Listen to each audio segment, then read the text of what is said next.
केशवाय नमः। ॐ नारायणाय नमः। ॐ माधवाय नमः। हस्तौ प्रक्षालनं गोविन्दाय नमो नमः।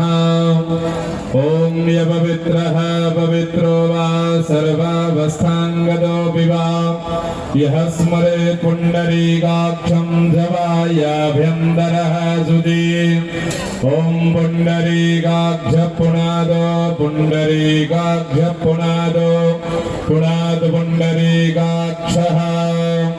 स्वस्ति तिलककर्णाम्। ॐ स्वस्ति न इन्द्रो वृद्धद्रवाः। स्वस्ति नः पूषा विश्ववेदाः। स्वस्ति नस्तारक्षो अरिष्टनेमिः। स्वस्ति नो बृहस्पतिर्दधातु। इष्टदेवताभ्यो नमः। कुलदेवतावकार्येषु सर्वदा विनायकं गुरुं भानुर्ब्रह्म विष्णुर्महेश्वरान् सरस्वती प्रणम्याद।